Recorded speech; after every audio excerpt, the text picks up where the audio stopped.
might turn your signal. And Aaron, can you hear me okay? Yeah, I can hear you.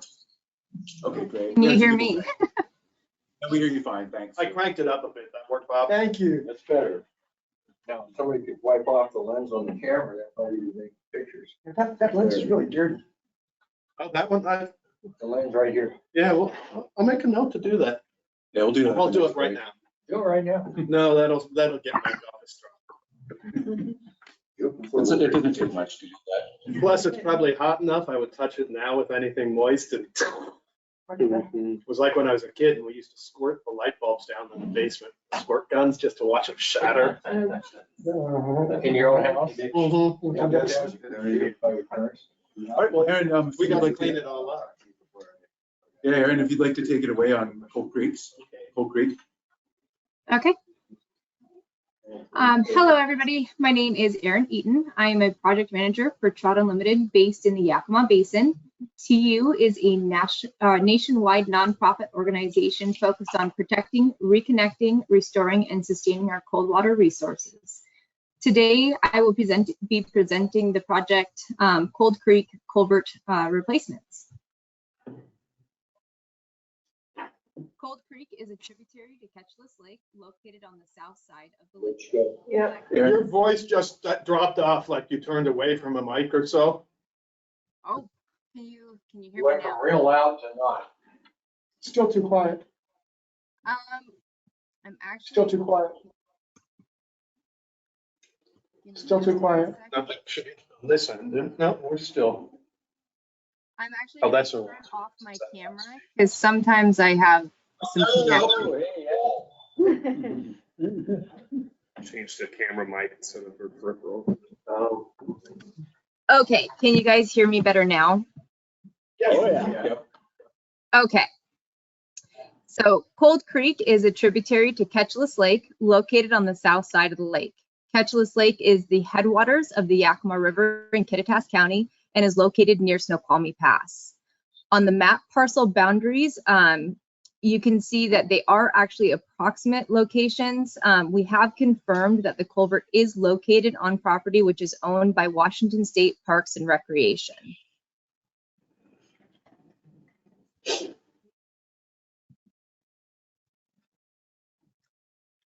The first image is the draft habitat map for U.S. Fish and Wildlife bull trout critical areas.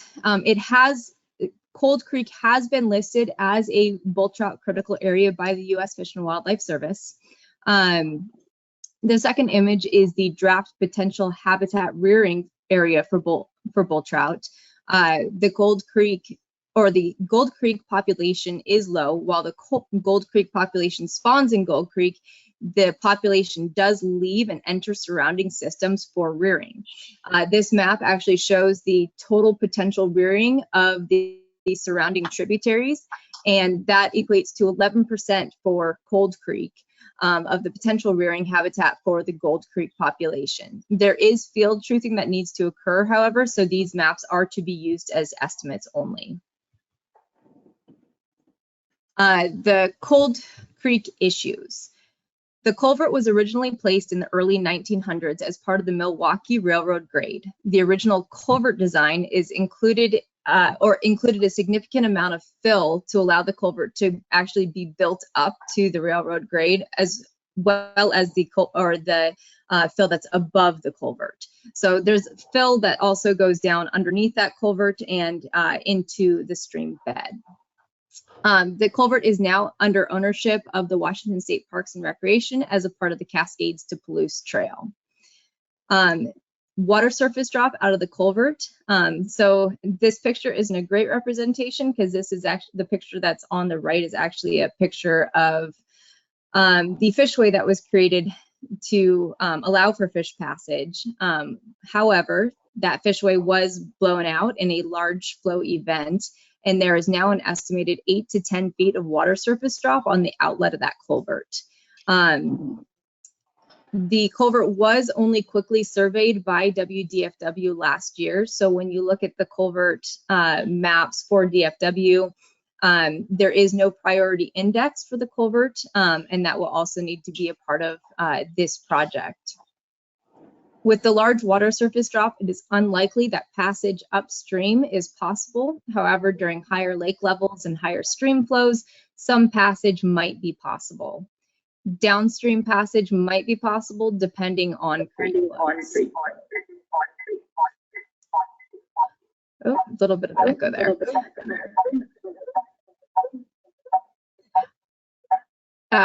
Downstream modifications were made in early 2006 during the Bureau of Reclamation project, which aimed to create passage through the culvert as part of their HPA for their dam rebuild. The picture on the right is the fishway that was created by the BOR to allow for that passage through the culvert. As I said before, this project did fail shortly after the construction and creation of the fishway, and it left behind large boulders which were placed for that fishway, along with those large metal plates that you can see in those pictures, or in the picture. And those plates are massive and over 1 inch thick, along with a bunch of large sheets of plastic. Another issue is that it is unknown at what time the creek disconnects from Ketchulus Lake during the drawdown of the lake. Our assessment will include the information on timing for the disconnection, as well as the sediment transport of the creek, which will affect the fluvial fan and timing of connection.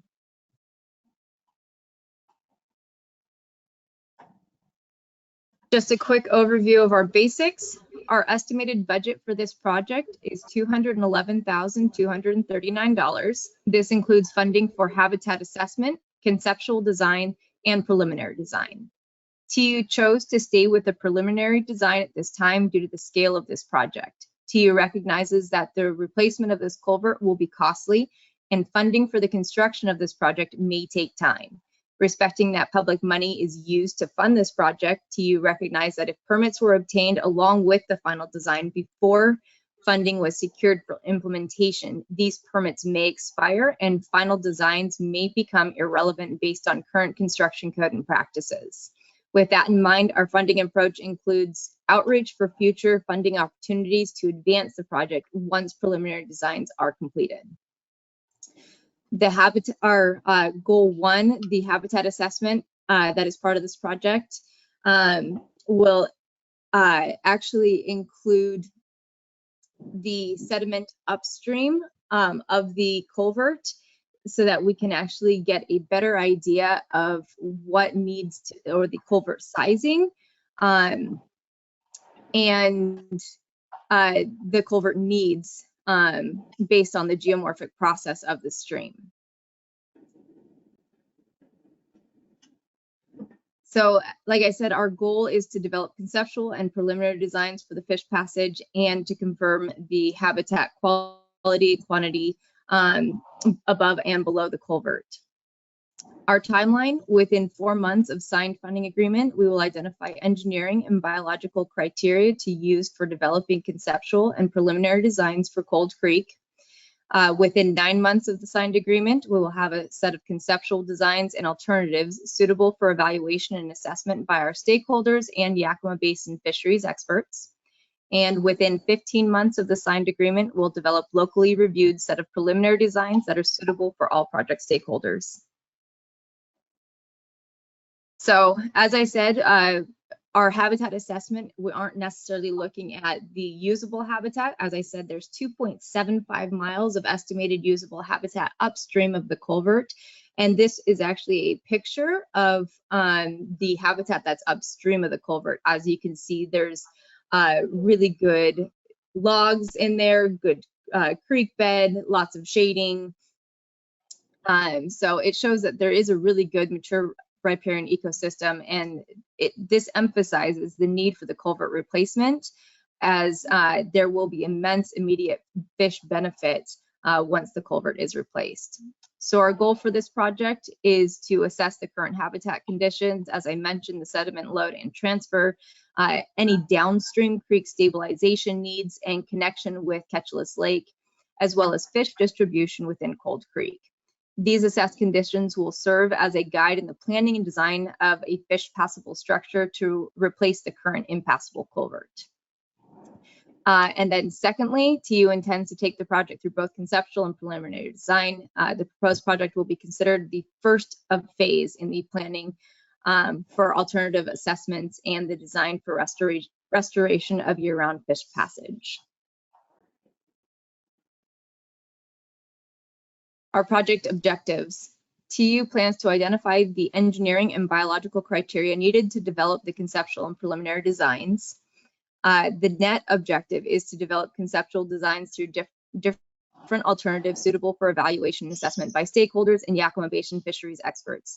TU is already working with the U.S. Fish and Wildlife Service, the Yakima Nation, Washington Department of Fish and Wildlife, Forest Service, and the Washington State Parks and Recreation. Other agencies such as the National Marine Fisheries and the Bureau of Reclamation will be approached as well through this project to help with the assessment of alternatives and designs. Lastly, TU will develop preliminary designs with the help of the hired engineer that will be reviewed by local experts within the stakeholder group.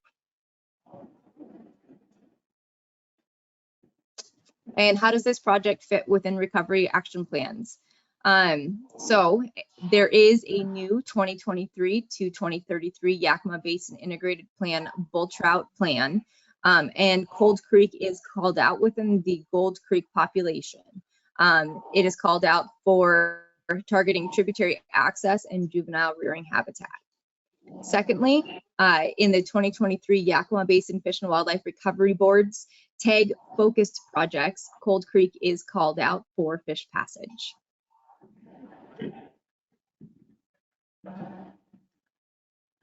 Climate change and partners. Climate resiliency through restored access to cold headwater habitat. As our area changes from snowpack dominated creeks to rainfall dominated creeks, waters further down in the Yakima system will become warmer. This creek is located in an area where the snowfall dominated system will persist longer than the lower systems, providing for cold water refuge and rearing habitat. We do recognize that there is not currently passage at Ketchulus Lake for anadromous species. However, the Bureau of Reclamation is charged with providing passage at all of their dams within Washington State. And by fixing this culvert now, it not only provides passage for the bull trout population that exists currently, but it also will provide passage once passage is restored at Ketchulus Dam. So it will provide passage for multiple different species once the passage into the creek is restored. TU discussed this project with Washington State Department of Fish and Wildlife and the Yakima Nation, noting the dire need for the culvert replacement for the survival of bull trout. TU has also spoken with Washington State Parks and Recreation regarding the site, and they are in full support of the replacement of this culvert. TU has secured our landowner agreement from them and discuss some of the site constraints and site needs during construction. The current culvert is situated under the Cascades to Palouse Trail and it's a highly used recreation site, and recreation will need to be maintained during the construction of any future project. So it will be actually discussed as a part of our planning how recreation will be maintained during any future construction. Additionally, we did have stakeholder feedback from our prior conversations before we actually put this project forward, and we anticipate the following coordination from Washington State Parks and Recreation. We anticipate project coordination, project design, planning, site access, and right of entry permits will be required from State Parks and Recreation. Washington State Department of Fish and Wildlife will provide technical assistance and data collection or analysis. U.S. Fish and Wildlife Service will provide technical assistance, permitting, and data collection. They have already actually offered the use of some pit tags to see if there's any fish that are entering the system that have already been tagged. The Bureau of Reclamation will be approached for technical assistance and permitting, and the Yakima Nation has already offered assistance in data collection and technical assistance. Identified constraints. Wide fluctuation in flows. These flows will need to be considered in the design of the culvert or bridge. It has not been decided yet what will actually be there as the replacement for the culvert. That will be decided through the alternatives developed through this project. These flows will need to be considered and planned for to ensure the success of the project and future passage for all fish species. Implementation and funding. TU recognizes the large price tag that will accompany the construction of this culvert as a part of this project. TU will be using a portion of the funding for our outreach and implementation funding. Temporary passage. As I said before, passage for recreation will need to be maintained during the construction of the new culvert. Planning for this temporary passage will need to be included as a part of the design process. Additionally, there will need to be plans for fish salvage and rescue to ensure fish survival during the construction of the project. Site access. Site access is limited. As I said before, it is underneath, the culvert is located underneath the Cascades to Palouse Trail, and the only access to the site is from this trail. So that will need to be a part of the planning process. And lastly, there is a fiber optic cable that lies under the Cascades to Palouse Trail. This fiber optic cable provides internet services to the eastern 2/3 of the state. So the movement of this cable will need to be planned for, and significant coordination with the utility company will need to occur to limit disruptions of the utility company's customers. And then again, just a quick timeline and milestones. Contractor procurement by fall of 2023. Data collection during the winter and spring of 2024. Conceptual designs completed and reviewed by the stakeholders spring or summer of 2024. And preliminary designs reviewed and completed by fall or winter of 24 or 25. And lastly, is there any questions? Aaron, that's pretty rocky looking stretch between the trail and the lake. Is there any possibility of putting some vegetation in that area? I'm so sorry, I can hardly hear you. Well, I'll try to talk louder. Okay. The stretch between the trail and the lake looks pretty open, rocky. Is that going to be vegetated? So that will all actually be a part of the design plans downstream. That portion is actually owned by the Forest Service, and so that will have to be a consideration with the stakeholder downstream. I know that, as I said before, there's a lot of material left over from the Bureau of Reclamation's project. And so the design and function downstream is actually planned for as part of this project. And Aaron, did you guys confirm the fiber optic cable? We've got two mics going in this room somehow, but that the fiber optic cable is still under the Palouse Trail at that point. I've heard different stories, and I don't know if anyone's actually checked the actual easement on file with Forest Service. Mitch is not. So from what I was told by Parks and Recreation, that the easement does still exist and that there should still be a cable underneath there. Parks and Recreation is actually digging further into it, but at this time we are operating with the understanding that the fiber optic cable is still there underneath the trail. Oh, the two of them? Okay, that's why I got it.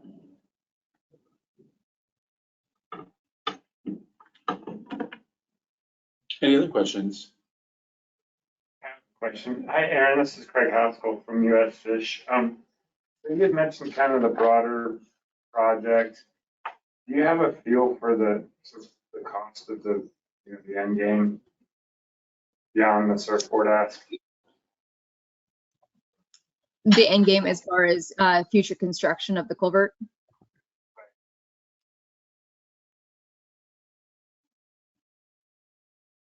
Is that what you're asking?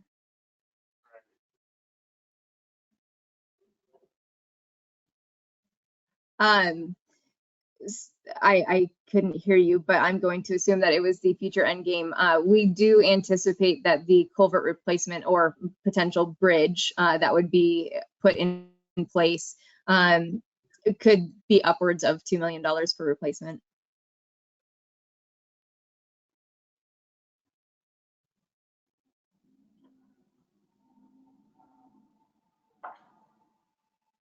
Any other questions from anybody online or in the room? An observation, Aaron, when referencing the recovery plans, it'd be great to reference the actual bull trout action plan, which is our bull trout recovery plan, the 2017 plan. And there's an action, Gold Creek action number 8, next step number 1, specifically is this project, design and assessment of Gold Creek. So definitely highlight that in your final application and call that out as it's linked to the recovery plan. Perfect, thank you. There's a comment from Elizabeth. Potential RCO construction funding sources include Brian Abbott Fish Barrier Removal Board, LWCF, and WWRP Recreation Project. For WWRP, it would need to be part of a larger trail enhancement project. Within the basin, there's been a longstanding question about whether the Bureau has any interest in helping fund a replacement for a project that lasted 2 weeks. So it'll be a delicate discussion that'll happen when this estimate's on the table.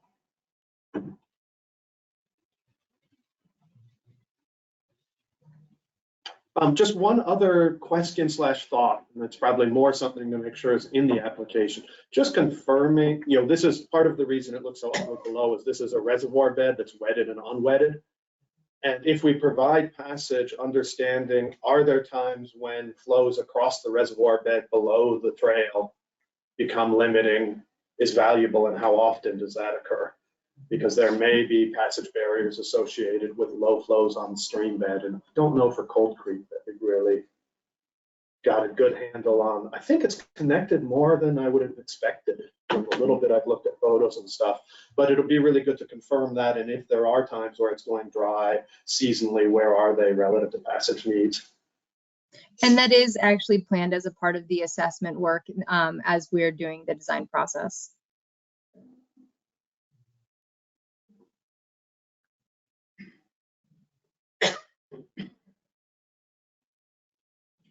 Well, anything else on Cold Creek culverts?